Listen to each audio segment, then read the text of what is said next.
Hello, everyone, and welcome in, everyone, and hello. Hopefully, you guys are doing well. Game the Grave asked me how I was doing, and Nevi Link followed it up with, "Yeah, how about them allergies?" Right? So, I don't know if you are how you're holding up, but man, I tell you, this last week, my journey through Allergy Town has been pretty dadgum wild. Rough. Rough. I mean, we went through like freezing temperatures and above 90, and like it just messed with everything. Oh, dude, absolutely. But it's gorgeous now. I went and stretched my legs before the show. Got a little walk in, trying to hit my step goals right now. I don't know if anybody out there is doing that. We've been doing this concept called Active April, so I've been walking in place. So it has been a lot of fun. The how's everything going with you today? You've been doing some open world chest runs and some successful, some not. How do you feel about them so far? They're fine. Fine. I mean, it's fun to have content that the community does as a group, but it's effectively a hunt train. Mm-hmm. I know people like to call these dungeons, but like they're the community doesn't treat them like dungeons. We kind of just slam through them as like a giant herd. Wall. And like I tried doing one earlier, and we didn't have enough people, and people don't want to slow down for mechanics. They just bail. They're like, oh, no. Yeah. I'm just here to grab loot and bail. So, yeah, I got to 600, so I now have 3 slots at 600 expertise. Ooh, nice. That's a big moment. Has most of that come from the open world chest runs?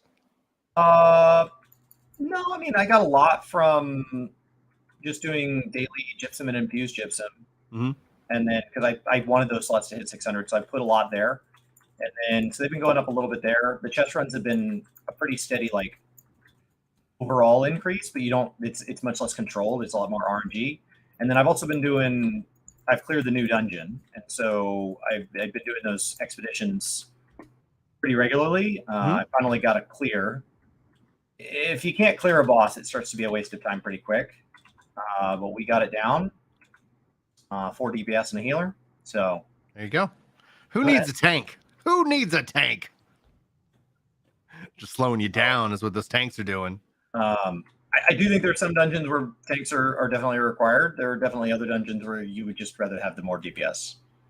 So, like the fact that they've chosen to introduce gear sets is a huge boon to the game. Oh yeah. The fact that they've limited the number of gear sets really makes it where it's like, well, I'd rather have like a DPS spec and a tank spec and a healer spec. At a minimum, right? Like at a minimum. And then you think crafting and gathering spec. That's why it's like I think the miss that they had with season 1 and the gear sets is they don't just base it off of a base of 5. Like out after 5, it really comes down to like how deep are you willing and wanting to go into the game itself. And I think at that point, oh, we're going to charge for additional gear sets because we don't have a subscription. We don't have all these other ways of monetizing you, and it's a one-time cost. Then I think it's a better understood relationship because we've given you like everything that you might ultimately need. If you want to use those 5 for whatever the hell, like go for it. But I think 5 should have been the base level that they gave you right out the gate. And then maybe some through the battle pass, maybe some that are additionally purchased. What do you think? I mean, I think there's a chance they're saving them for future battle passes, right? You have to kind of think about future-proofing your ideas. Like, what are you going to give us that's of value if you give us everything in season 1? Yeah. So, like, if they'd given us, like, mounts and 20 gear sets and transmog in season 1, then, like, season 2 gets here, and they're like, it's just a seasonal story. And you're like, well, this sucks. Well, what do you got for me? It's like you blew your load all the way back in April. So I think that, like, there is an element of, like, I'd be willing to wait 90 days before I criticize too heavily how many they went with. But if you bought the max number and acquired the max number currently available, it's still not enough sets to engage in the hardcore community in the game. And that's ignoring crafting gathering. That's saying you are all PvP. That's saying you are all PvE. Let's ignore PvP. And so like it's a lot of gear sets because you have these different resistances and different banes and all these different things. And then that starts to play into the housing. The housing has these trophies and I can only have 5 equipped. How do I go easily swap my 5 based on what dungeon I'm running?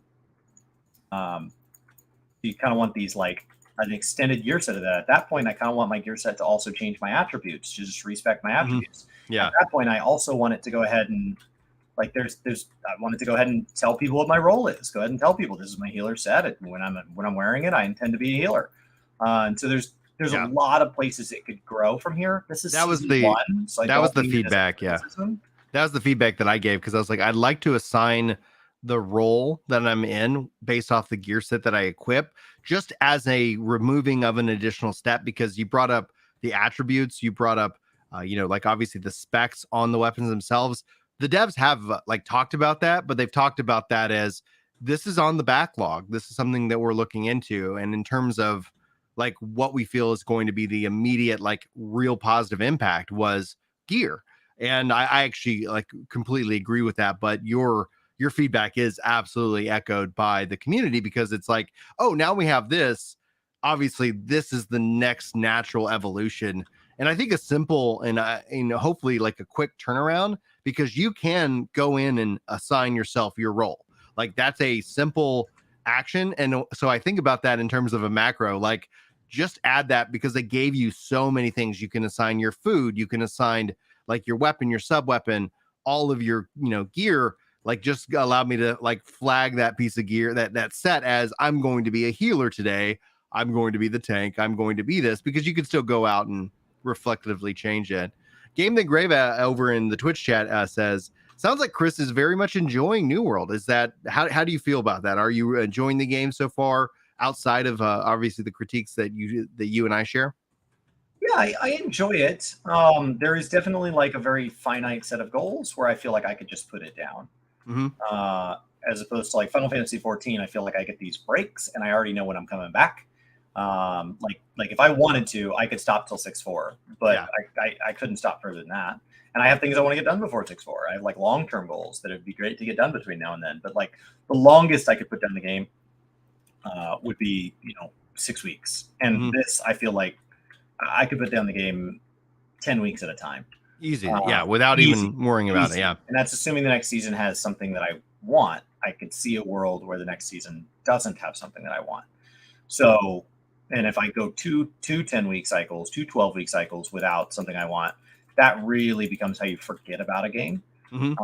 Just because we all have a lot going on in our lives, and if you haven't done something for 20 weeks, is it still something you do? And then also the same kind of boat, you have a lot of new games looking to come in and take a slice of the pie. And that's where will be interesting to see in the long-term health of the genre. If you think about the whole genre itself, like, are we bringing in new players along with it, or are we just borrowing and stealing players from other games? Is the overall, pie growing, or are we just kind of shifting around figures on the pie itself? And that's like, you bring up some really interesting points, especially as it relates to the seasons. And I wonder, and the question to you is that how much of that also is that with 14, you have that already known established pattern. You have a spreadsheet, where New World in and of itself, even if we could say that the next season starts in 85 days or whatever the countdown is right now, do we really trust that they're going to start it in 85 days, or is it going to be 95, or is it going to be 100? Like, that's essentially where I think New World has to do a much better job, and the devs have to do a better job at, if they communicate a date, that needs to be well understood and trusted, because like you said, you've got other things going on in your life, right? And if something's going to miss by a week, that could easily miss into, Blue Protocol, Throne of Liberty, Final Fantasy 14 patch, 6.4, FanFest. Like, there are things that at some point, like just this year alone, Wayfinder, like Diablo 4, like we could, it is honestly like, if you like online RPGs and playing RPGs with your friends, like, this is already probably going to be one of the years that you look back on and say, holy crap, I can't believe so many big titles came, were released in just a year alone. But what do you think? It definitely feels like there's a lot there, and at some point there will be a fatigue element. I think that's why the biggest, best games tend to have just a huge gap between them and the next tier of games. Because what happens is, it's like, I don't even have time to look into, much less try, much less like really give an honest shot at 20 games. So let me just ask Google what the best 5 games are, and then I'll just look at those 5. And so you have like what happens to game number 6, what happens to game number 10. They just get left in the dust. So there's a very different tier, which makes sense. So I think we're going to get to that point where, you know, you told your friends that you were going to pre-order Diablo, and you like playing New World. New World pushes a patch back into season 1 of Diablo, and you're like, well, then I don't care. Then I don't care, like, because I already made a commitment elsewhere. So I will say, like, I understand because Diablo launches. That's what I'm going to play. Not only because, like, exactly what you said, I believe very heavily in communicating those facts. Like, one of the things that we've talked about over on stream as a part of New World is that I will never transfer off of Orofina. The only way that name changes is if we get merged in with another server at some point in the future, which could happen. But it's that public commitment, like, hey, this is where we're playing, so that if somebody uses like their free transfer token or they spend money to come and game with us, which you guys are more than welcome to. The community for the New World side is been really active. It's as I would expect it to be around this season. I think overall over the course of the season 1, we'll see, you know, obviously the tail dip down. Season 2, transmog, raid, like all that stuff will have that natural inflection point to reinvite people back in, but we'll still be here. We'll still be plugging away. And same thing goes, that the fact is, like, I told the group, like, I pre-ordered Diablo. I'm excited for playing it. That's where, when that launches, that's where I'm going to go spend some time, because I think that's both fun, healthy, and at the same time, I don't want somebody to be like, oh, Brian said he was pre-ordering Diablo. He never showed up. Like, what happened, you know? And I don't want to end up doing that to anybody in this case. So Chili's asking, can you move from fresh start servers now? I think if you can't, that is on the way. I think they said they're going to be addressing some of the merging and stuff like that here after they kind of see how the population drops from season 1. Now, Chris, I heard Chuck, he was saying hello with the doorbell. I don't know if you need to go check in on him. And if you do, let me go and just thanks the people over on Twitch chat. Thanks, guys, for the likes over here on the YouTube stream. Thanks to Farmer Girl gifting out a tier sub again. Coming up on 2,000 gifted freaking subs, Farmer Girl. Thank you so much. That is wild. Absolutely. And just really thank you. And then Chief Zavahwa and I'm butchering names, and Morpha Josen. Thank you guys so much for using those Prime subs. If you guys have Amazon Prime, you have free Bezos bucks that you can choose to, you know, really use on any Twitch streamer. And it's just a manual little checkbox. If you guys want to check that out, we appreciate that. Be sure to be using those regardless of work to game or not, as those are great ways of getting an ad-free viewing experience, a special role and icon in the Discord server, and so much more. So thanks so much for that support. Hopefully you guys have been enjoying the streams and the content. Chris, did you need to go check on Chuck at all, or? World tour. I got to get to the next place. Okay. the world tour continues. World tour continues. All right. Are we ready? When I get to the next place here, we're just wrapping this place up. Okay. Are we ready to jump into that, or I can just fire off some questions while you're finishing the world tour? Questions. All right, cool. So I wanted to talk to you about a little bit of Throne and Liberty, just to kind of get your perspective, because as an MMORPG, there's a couple of things we know. There's been a massive amount of screenshot and gameplay analysis of this upcoming game. And still, the community is very divided on what the solution is. A few things that have been publicly stated is that it's going to be a free-to-play action combat MMORPG. This is a Korean-based game out of NCSoft, but Amazon is obviously publishing it, which I think means a few things. Like when we talk about drops, when we talk about marketing, when we talk about several things, I think Amazon's going to bring a lot to getting this game in front of people's faces. Chuck is just the best, isn't he? And are you at the next spot? I can't fast travel in this freaking game. I'm trying. It keeps fast travel failing because stuff keeps hitting me. All right. Yeah, you're good. All right, he's going to go check on Chuck. So we'll continue this question here in a second. I'll talk to chat. As you hear the dog, just honest. I love it, dude. Have you all haven't seen a picture of the dog? Be sure to follow him over on Twitter, because that's always a really good way to go about it. Let's see here. Valta says it's okay. You probably were able to play New World on launch day if Diablo is as you sit and wait in the login queue. Yeah, I think there will be a login queue, but thankfully, I'm probably going to be at work on launch. And when I'm off work, I could sit in queue. I could just keep myself in queue for the launch of Diablo, and then when it's probably ready to let me in, I'm sure I'll be off work at that point. All right, so I was asking about the Throne of Liberty, free to play, action combat. That's what's been publicly stated. The combat of this game continues to vary. Rumors and potential leaks suggest that there's a form of maybe auto combat, auto pathing, auto hunting, which is more akin to kind of mobile MMORPGs, but nothing is ultimately confirmed. So we are in this weird holding pattern. The question to you is that, knowing nothing about this game, not yet on your radar, what would be some key takeaways that if they announced that it had X feature or Y feature, it would be an instant pass for you outside of monetization? I mean, I think anything that starts to be pay to win. So it starts to be a lot about, like, are you going to start rewarding early adopters? Are you going to start giving people, like, I don't like when they have like closed alphas, closed betas, and then, if they hypothetically did something weird, like you could keep that progress, or like, I think anything that starts to move towards giving somebody a leg up to the degree where I don't want to hop in. I don't like PvP always on.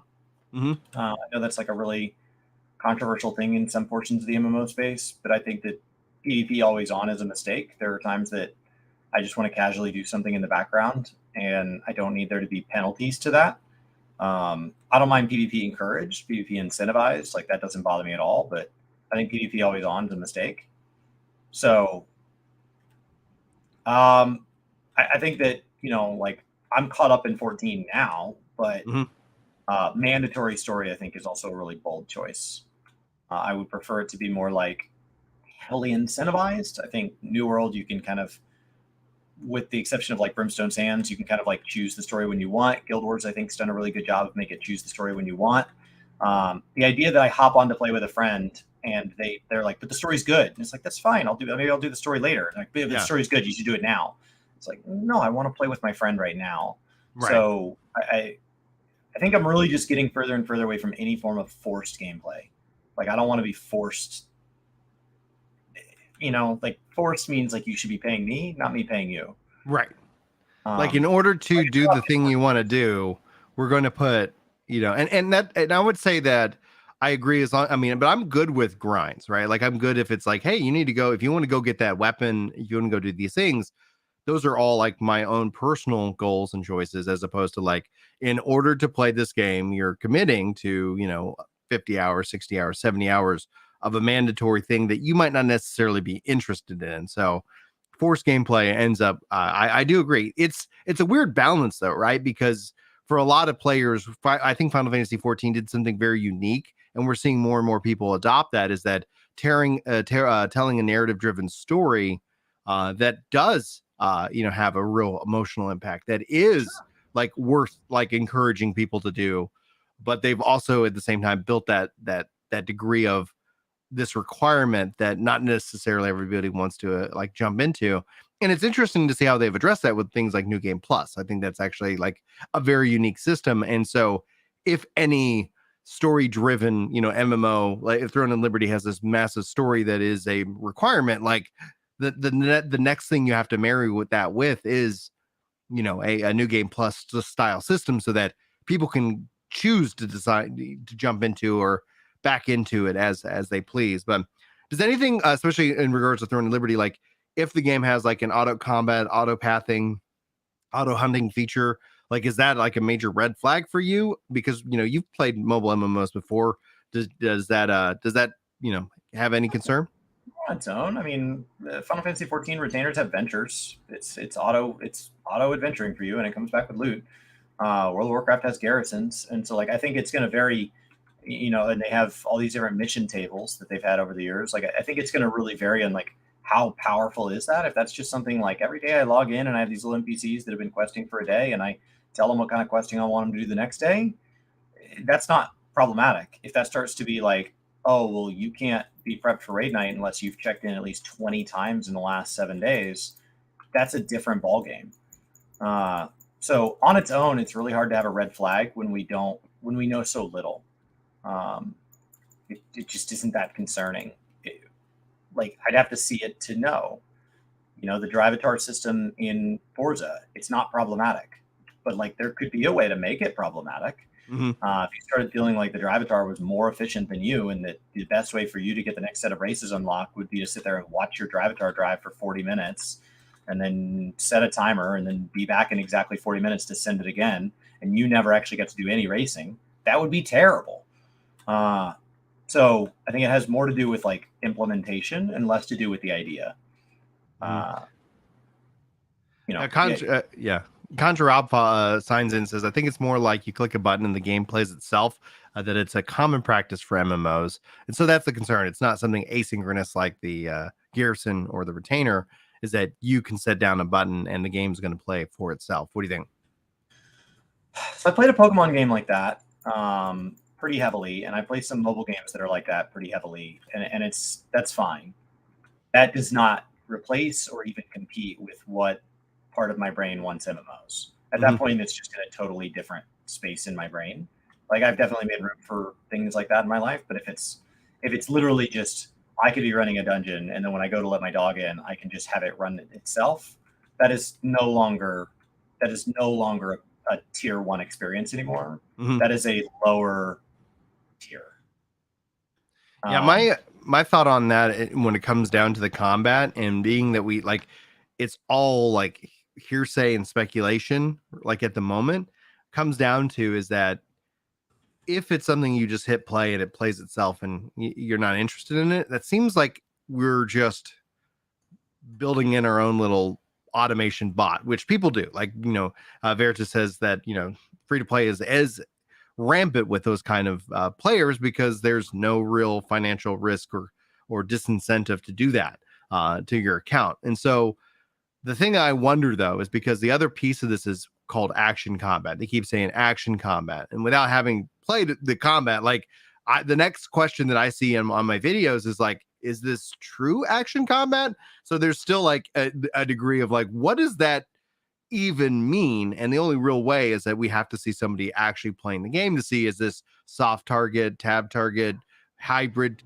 combat action gameplay. And I wonder if it is that action combat, action driven online MMORPG, is this essentially what we've seen in terms of automation, like we've seen in Final Fantasy 16, a way of just easing it in from a just an accessibility perspective, as opposed to like the game's actually playing itself. It's like, hey, we're just going to turn on this feature to try and make it more accessible and enjoyable for a wider range of people. Destiny 2 recently did that. They turned on a feature where it's auto fire on all of it, which the end result of Destiny's feature turn on is it is the most effective way to play the game. And so it's not really an option. It literally, you just go turn it on because you're losing out on DPS by not having it on, because it is at the maximum fire rate cap to have that feature on. Do you think accessibility ends up becoming a mandatory thing if that ends up being the case? Accessibility is a hard thing to manage because the range of which somebody needs help is enormous. When we start to talk about just accessibility in a much broader sense, like it's one of the few things that the United States makes a pretty substantial effort in, pretty successfully compared to the vast majority of the rest of the world. Is we think of accessibility as being a word as everything from you're born with something, maybe you're colorblind, you only have one hand, to something that's an injury. What happens if somebody is just hurt temporarily, to things that can be very can pass with time. So like, how does a pregnant woman get into a space if it has too many stairs? And so like accessibility from under protection under like the ADA in the United States is a very broad term. And in gaming, it's really undefined. Colorblindness is more common in men than women. Gaming is stereotypically more male driven than female. That is slowly going away, but during that time, like how do you address the fact that means that colorblindness is going to be fairly common? Also, how do you deal with just differences in literal access? If we're using the word access and we just remove accessibility, how do you just deal with hardware limitations, internet limitations, all these things. Everybody has a different point. We have 7-year-olds playing the same game as a 40-year-old. They're just a wildly different point developmentally. And so we have all of these different things going on simultaneously. How you balance that is really tough, because the moment you make something easy for one group that might have an uphill battle that seems unfair, the group that doesn't have that same uphill battle is of course going to take advantage of that. Like, of course. All I have to, like, I get an easier version if I just tell you that I'm struggling with this, that naturally gets taken advantage of. So I don't know where the perfect line is. It's something that you can feel when it's better. And so I think that ends up being kind of trial and error. Like different games are going to try accessibility different ways. And once a game has something like a colorblind mode that's really good, just to focus on a really easy documented one, every other game is suddenly an idiot for not having it. So like that's how accessibility moves forward, is we slowly realize like the seizure warnings are standard now. Yeah. I'm not affected by seizures, but a seizure warning doesn't bother me at all, and having a setting doesn't bother me at all. So like that seems it's like weird really whenever you don't have it. Like there's been a handful of games that it's like, wait, why didn't they have that? Like what's going on here? How did that get to the point where it isn't, I guess, mandated, but it just becomes that zeitgeist of like, oh, this is just something we're going to go ahead and do. And then when you see somebody miss, and ends up missing in a very public way. But when was the first big like move towards seizure warnings? It hasn't been that long. But like for the fact that it feels weird when there's a lot of flashing and stuff on a screen and it's not a seizure warning, it didn't take us very long to get used to them. Mm-hmm. Now in Twitch chat, Cloud RDS says single player accessibility is also way different than multiplayer. Sure. Making a single player game too easy, it doesn't harm anybody else. But like in this case with Destiny, it's like, yeah, why wouldn't I have that on? I'm theoretically not at my best if I don't have it on. And there's no like, hey, this other guy who doesn't need this also, like there's no like way to sit here and like have this gentleman's agreement of like, okay, well, I get that we don't need it, so we're not going to go ahead and use it. Because that's one of the things that made 16 so fascinating, is that by turning on the different bangles and making the game overall have an easier play experience, it highlights that, so that from a gameplay recording and streaming perspective, it's not like, oh man, this was super like, all right, like, hey guys, because even in a single player game, what would be the counterpoint to that would be streaming culture, content creation. Like, I beat the game on the ultimate hardest setting, in record time. And it's like, oh, clearly you didn't, because here's all the different things you had in your recording. So I think essentially I do agree with that overall in principle, but content creation and streaming can end up kind of changing up a part of that. Imagine like, trying to race to finish the game as quickly as possible, speed runs. Like that's something that happens that I think is a truly interesting, piece of content, but I don't know if there's a way around it. Well, and the thing, Cloud RDS says speedruns have rules. It's like, yeah, and that'd be one way you were able to enforce the rule set visibly, in this regard, as opposed to like hoping that, something didn't happen in this case. All right. Any other thoughts that you might have and you want to share about Throne of Liberty before we move on to our difficulty in gaming conversation? No, it's not a game yet. The good news on it is that I might have an opportunity to play it soon. So if things continue to go in the direction that they're going, I might be able to finally share with you guys more actual hands-on experience, but we'll wait and see. The website, we're still refreshing it pretty rapidly every day to see if any new information drops. And right now the internal alpha is going on over at Amazon, so we're eagerly awaiting more and actual news in this case. But let's go ahead and shift over here. I'll share my screen. Whoop. Oh, present, share screen. Oh yeah, I was like in the wrong one. Cool. See if this works. And let's open this. Is that working? It's just my files. All right, share screen. Entire screen. There we go. They updated this. Okay, they were throwing me off. All right, cool. And thank you guys for the amazing likes. Let me go ahead and timestamp this. So last week, New World Season 1 dropped, and in its content and its Season Pass offering, a lot of the activity cards talk about clearing expeditions. Some of them say clear a level 60 expedition. One of the challenges, one of the things that, as a part of the chapters, talks about clearing the newest expedition, the Inferian Forge. And on Twitch chat, we've been talking, and you and I've been talking privately, like about New World's difficulty and the struggle of content, using terms like regular versus the mutations. Where does this fall? What is being communicated? What is being expected? What kind of difficulty should be desired, and how other games have a impact on what New World's doing. But this also doesn't apply just to New World, it applies to other games as well out there. And in curiosity, obviously focusing on a New World, focused channel, New World Central, guys, if you haven't subscribed to that channel and you like New World content, that's the place to be. You'll get all the news, guides, and more. I put out the poll, and the results aren't surprising. Basically kind of split in the top, bottom, and mid, where people feel the overwhelming majority out of 566 votes and 13 likes was 65% felt like the game balance was just right. 17% feel like it's too hard, and 18% feel that it's too easy. I've gone and picked some comments, and we're going to go through those, and then we'll discuss them. John commented, I wouldn't mind the difficulty if instance content did not require a certain number of people, but rather scaled to having smaller groups. My friends and I refuse to play with randoms, so we never tried to get into this content. Then we've got the number one says, I like the difficulty of the dungeons, but I definitely think that there should only be 4 difficulties. Level 1 would be story-based difficulty, should be complete without enhancements, leveling, gathering gear, equipped. Level 2, current tuning of the base difficulty with current rewards. Repeatable quests must be completed at this difficulty or higher. Level 3, hard mode. Gear enhancements require mistakes should be punished, but not spirit breaking. Any BIS drops should be attainable at this difficulty. Mutation level 10 by the end of the dungeon. And then level 4, expert mode, min-max difficulty with dungeon-specific gear and expertise.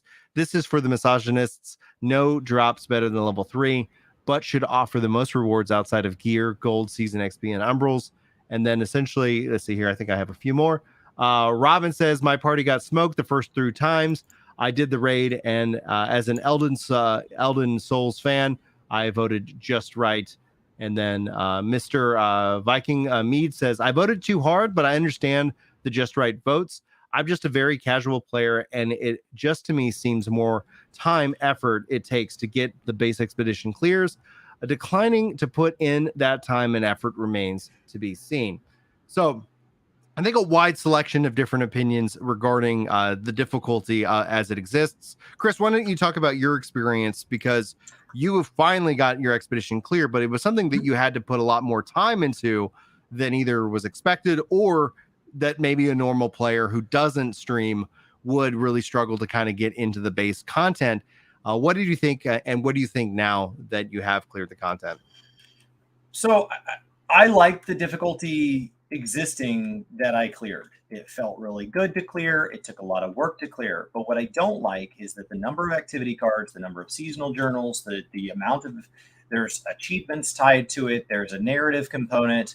Not to mention, so much of the community expects you to have this gear score that there's only a couple ways to easily and reasonably get there, especially for somebody that only plays 1 or 2 days a week.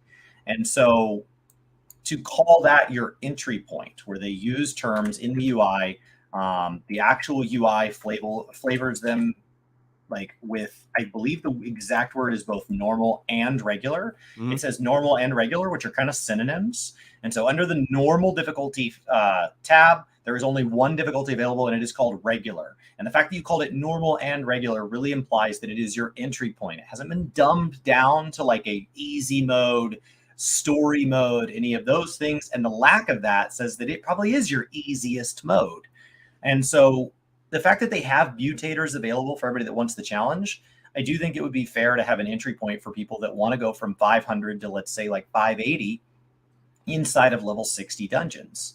I don't think it's totally crazy for people to be able to do that. Instead, you have something where a lot of times the groups that form for these normals require higher item levels than the groups that are available to join for mutated.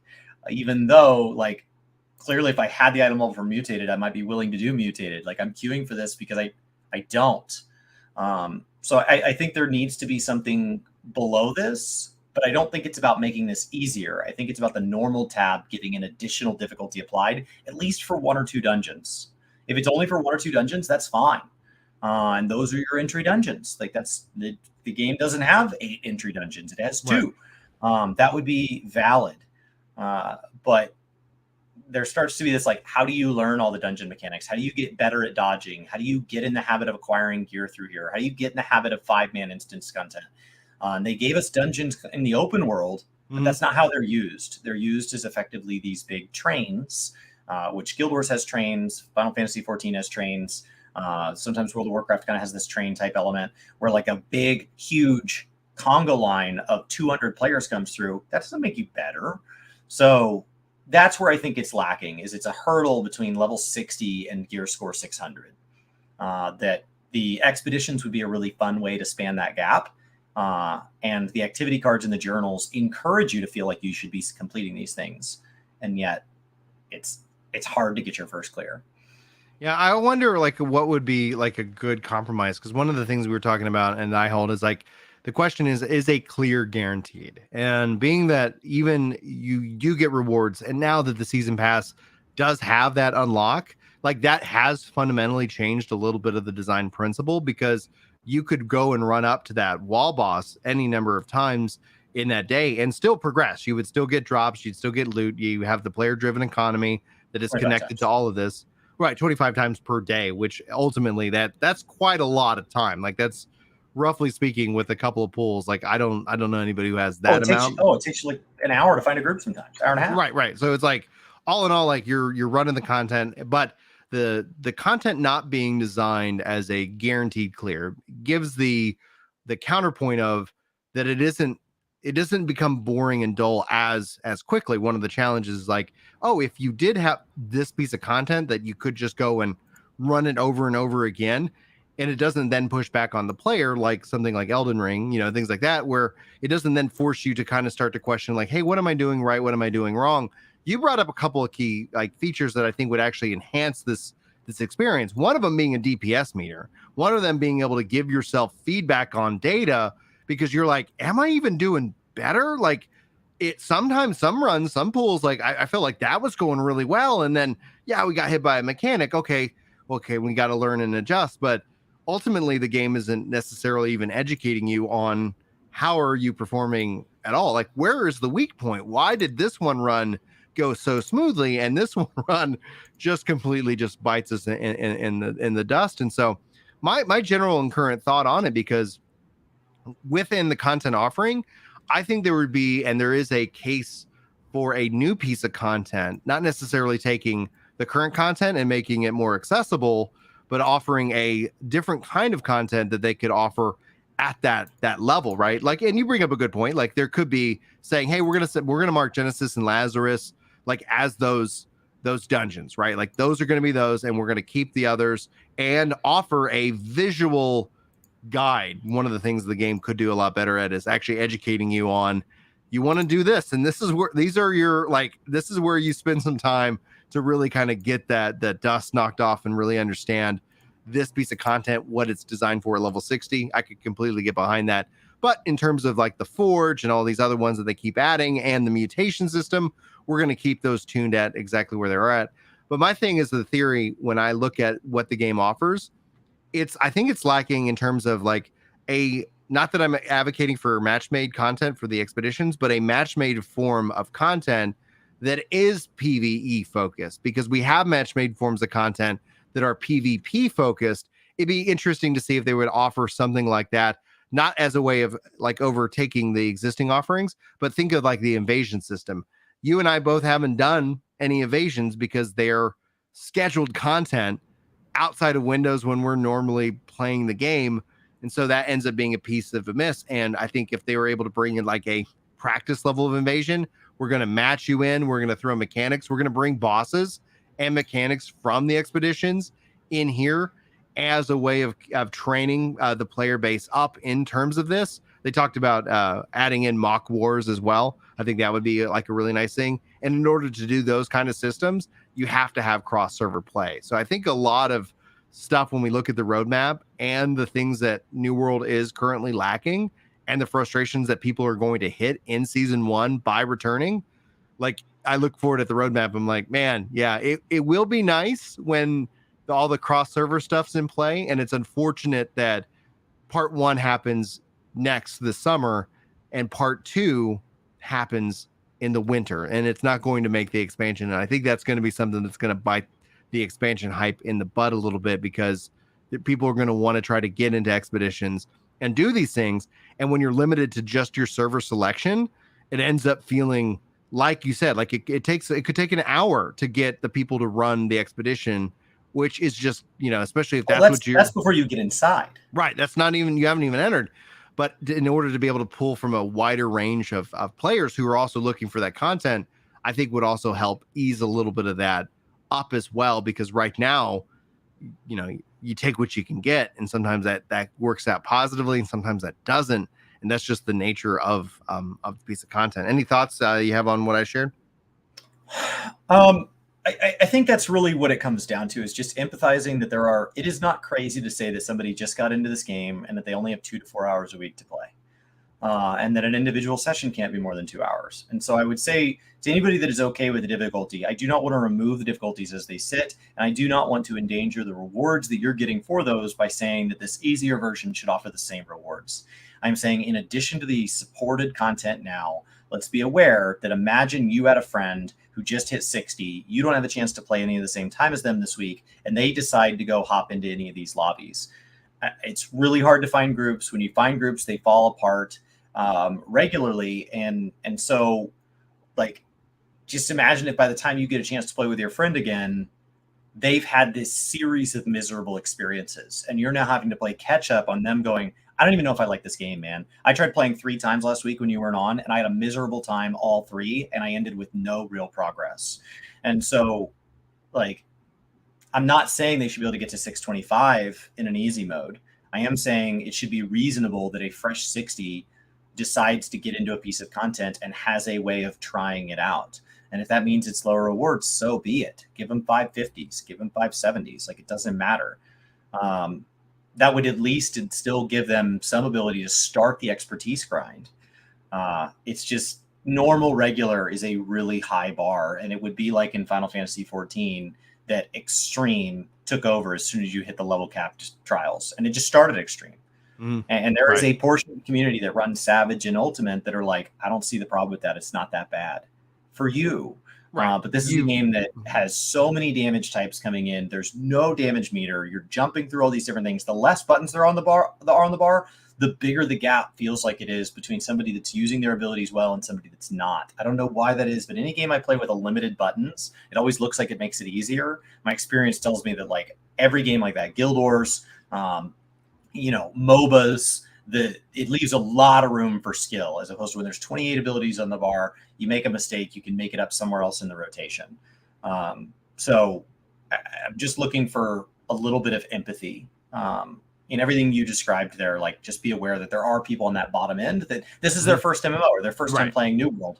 And it kind of sucks that people are like, well, if you're not 6'10", maybe you should have been here 2 years ago, scrub. Right. And that's not the right answer, because then ultimately MMOs live and die off of bringing people back in and also getting new people to try out the game for the first time.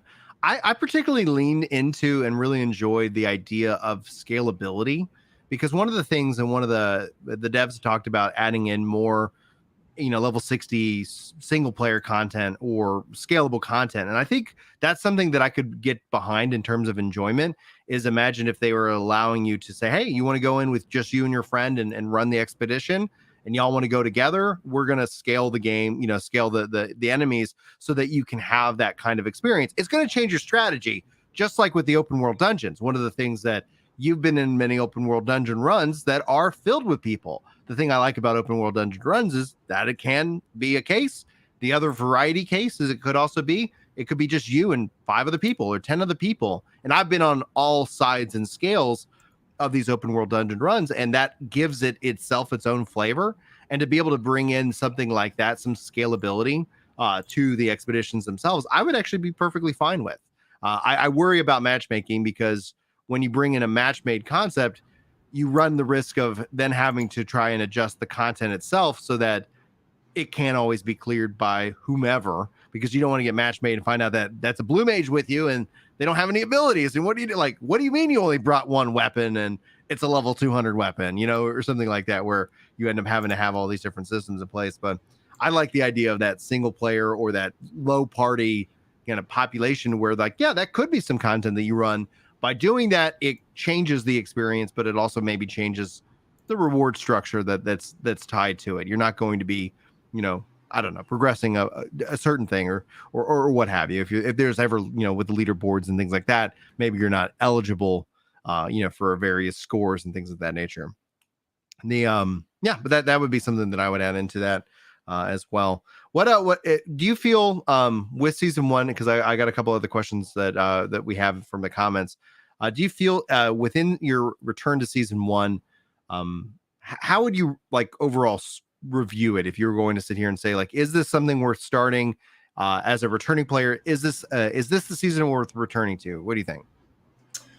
Yeah, it's a season worth returning to if you're interested in playing New World again, or if you've been away a substantial amount of time. So you've missed the fact that they've added Brimstone Sands, you've missed the fact that they've added Greatsword, you've missed a lot of the quality of life they've added. I think it's worth returning for. I would be aware it is a season one, which also means it's a season first. It's the first season, and so there's a lot about this season that I think they're going to have to grow and improve from. It's not flawless by any stretch. And, like with how long it's going to take to progress to 100, all the way to what it's encouraging and what it's not encouraging. There's a lot about season one that leaves room for improvement. But as far as first season goes, I think it's really great.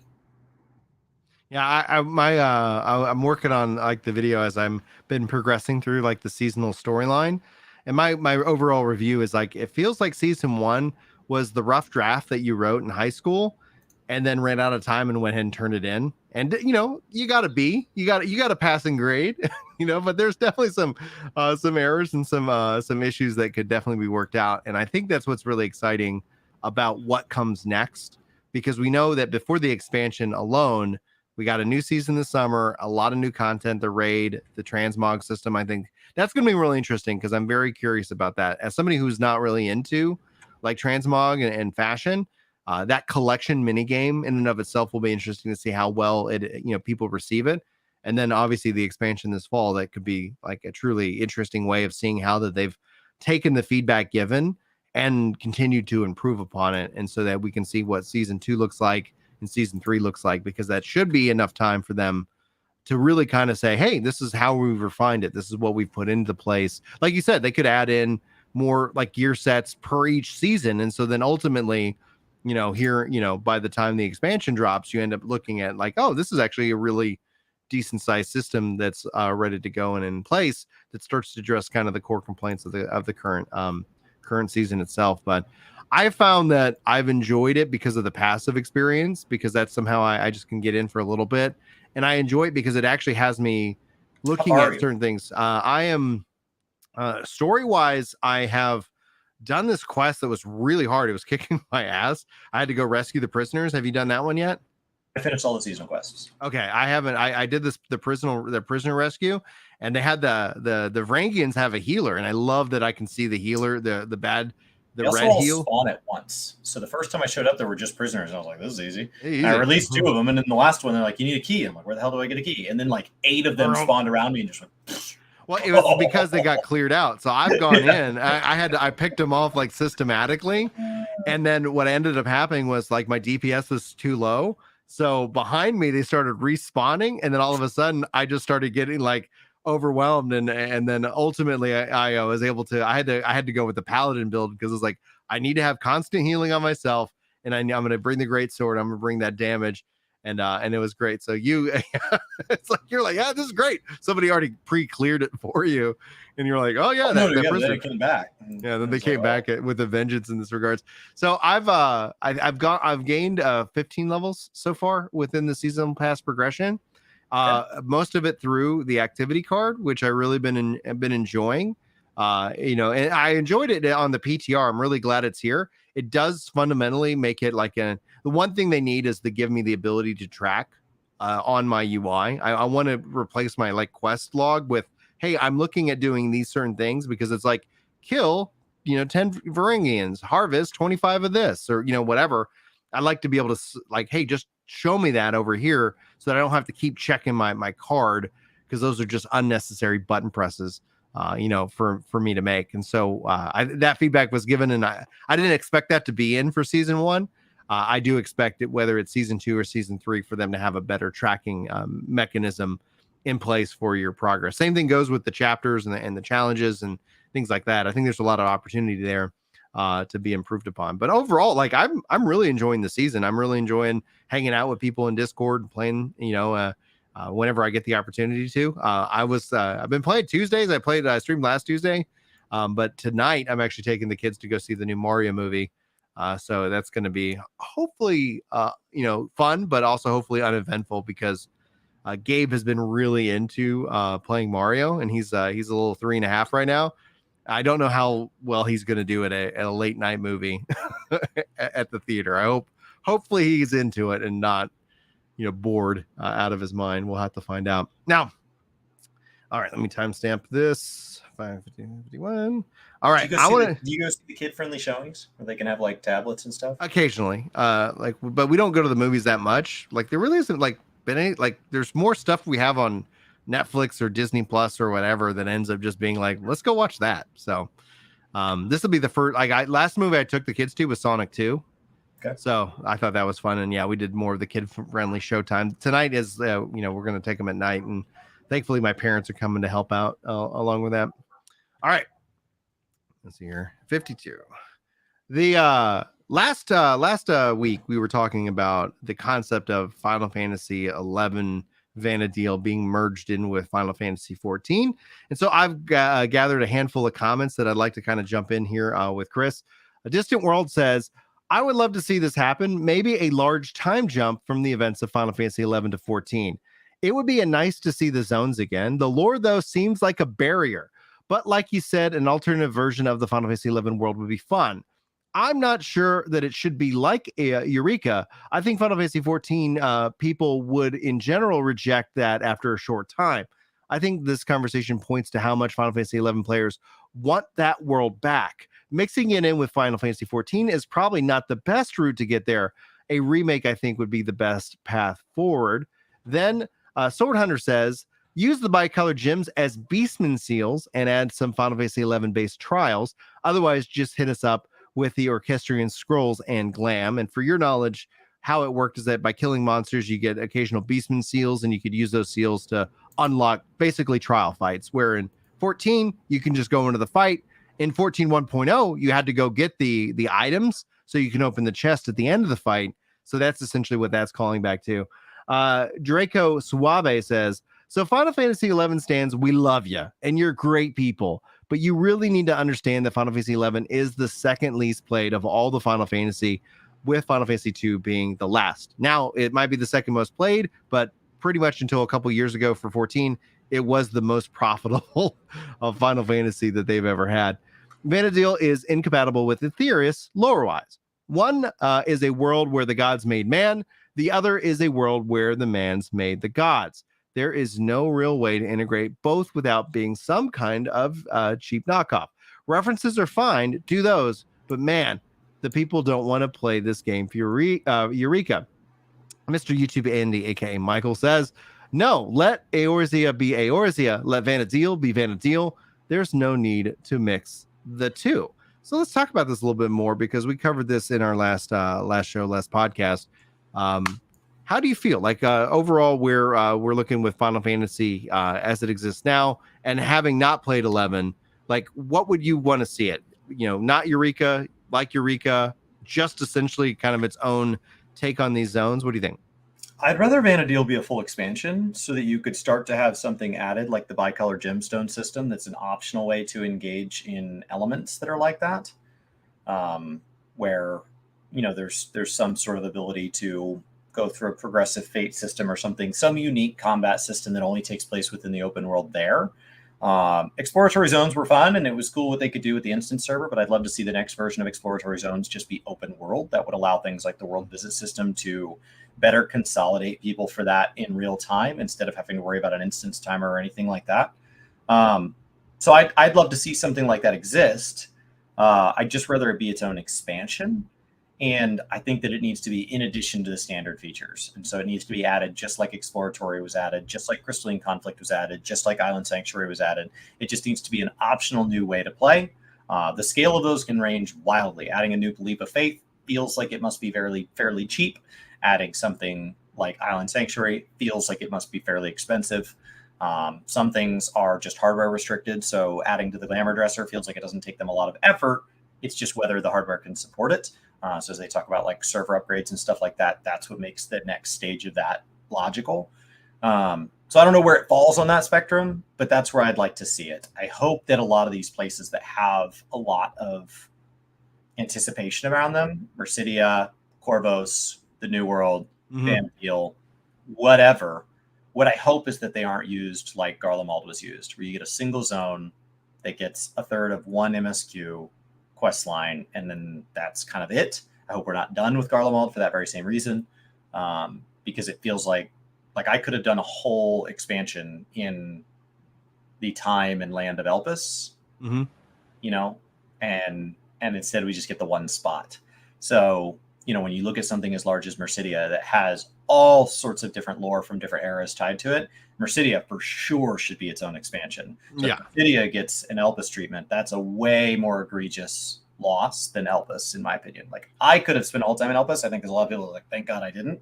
I think that, like, Mercidia really does have that much meat on the bone. Vana'diel really does have that much meat on the bone. Assuming Vana'diel's somewhere we're ever going to go. Yeah, Vana'diel absolutely has that level of, like you said, meat on the bone. Mercidia as well. I think if they do go with Mercidia in 7.0, like, I would really hope that that would be essentially the primary focus, because one of the things that, within Endwalker, like, you have a couple of zones on the source. You have to go back to, the Elpis, we'll just say that. You end up jumping around quite a bit, and so it feels like you are doing a lot of traveling, where, like, originally, like, especially with the Eorzea, like, it felt all like as a part of the same biome and zone, and everything's more connected. Now, because of how the scale of the game has grown, even going back to the sword, like, even going back to the first, like, that feels like its own thing. It's separate, it's not necessarily tied too much to the story and the world and the characters that you're dealing with so much. So having them kind of focus in on, like, Mercidia would be really interesting. I think if they were to do, like, I go back and forth with, especially with Vana'diel, is that would it be interesting to see it as its own shard? Like, hey, it's a part of this system that is also, like, a reflection of the source, but not necessarily the new world, not necessarily, like, directly involved in that conflict, because we've already seen changes that, when you look at the Blue Mage comes from the new world, but the lore of Blue Mage in Final Fantasy 11, it comes from the east, so it's like, well, obviously it would be its own thing. I don't think, based off the lore alone with the theorists, would it make sense to have it directly reflect itself in that nature. But I think it'd be really fascinating. It could be something really interesting, let alone the universe and other planets, right? Like, when you think about Endwalker, we went to the end of the universe, like, there's so many different things that they've done, in decisions they made. Like, there's still a wide range in universe and space travel and things like that they could choose to use in unique and interesting ways. I, for one, would, like I said, I stand by what I said. Like, it would, even the callbacks, even the references, even what have you, would be really key indicators. And I think the key takeaway is the technology behind it, like, continuing to drive in, like, new open world gameplay is what I think, if they were going to go with Vana'diel and you didn't have some open world kind of gameplay, I think people would feel like, especially like, who are you attracting? Who is the audience for this content? And if it's just in name, I think 11 players would end up being maybe more turned off or more frustrated by it if it didn't appeal, at least in some degree, to them. Do you think, what do you think? I mean, 14 is definitely a game of fan service. So, if you're gonna take time to do something in name, it should not be name only ever, no matter what game you pull it from, 11 or otherwise. So as just an even broader, more blanket statement, like, yes, that appeals to Vana'diel, but that also appeals to Kefka. Like, anytime you're going to pull something in, don't just like name a random farmer Kefka. You know, like if you're going to take time to reference something, it should be a reference. And that doesn't mean it can't be original. So like the Yorha raids felt much more like we just got near shoved into the game. A lot of the Final Fantasy references are much more like enjoyable for somebody that didn't play that other game. You didn't have to play the other game to get it. It was fun regardless, even if it is a reference to another game or a common theme within Final Fantasy games. So I think if you're going to reference Vana'diel, absolutely there needs to be some tribute. That could be just tributes in the way the MSQ plays out. That could just be tributes in the way a tribal quest plays out, or what the names of places are. Like, it doesn't have to be, well, if you're going to use anything from 11, it has to be all of 11. But something about it needs to make a nod to those players. Like, that's who this is for. Otherwise, I don't know why not just name it something else and then make a nod to those players. I would so Chad's talking about when Shantoto invaded Final Fantasy 14, which is true. Like, they brought in characters from 11 to 14 and vice versa. And so I think what would be kind of neat is, if nothing else, like to bring that event back. That's one of the events, the Shantoto event, that I'm surprised we actually have not seen a return. And I'm wondering, and I'm kind of surprised we haven't. Yes, there was a time, there is another Final Fantasy 11 event that wasn't the Shantoto event where and that was completely different. And so like, I feel like we just had an 11 event. Like, there was, but it's not the same. There's been 2 11 events. There's been the 13 event. The 15 events come back twice. And it's so to the point where it's like, I'm wondering, especially in times where like we haven't seen a crossover event. Like, I guess, yeah, if you want to call the Yorha like the big crossover event of the last expansion, okay, cool. But like in Endwalker, we really haven't seen any kind of collab event, and that could have been a really good opportunity to bring back like one of these like past events to keep going over and over again. So yeah, and then chat saying Shantoto Staffs was in the was also in the Eureka chests. But yeah, so she came. It was a really cool fight, big old, and her model from Final Fantasy 11 all done up in 14. So that would be something, I don't know. I think it'd be kind of cool to see more connections and to see if they decide to explore some of that. But I think, I mean, I don't know, like I haven't been playing, so your guess is probably better than mine when it comes to where the next storyline is going to take us. I guess we'll find out here this July, if nothing else. Mercidia feels the most logical to me, but I could be off. That's not based on spreadsheet. It just feels like everything's built to that Mercidia would need to be a part of it. And the South Sea Isles and all that. Like, but I don't know. There's been a lot of talk about jumping shards, and because the void, like the 13th, gets us a connection to other reflections, and like I don't know. There's plenty of logical theories out there. I think Mercidia is the one that I would most want.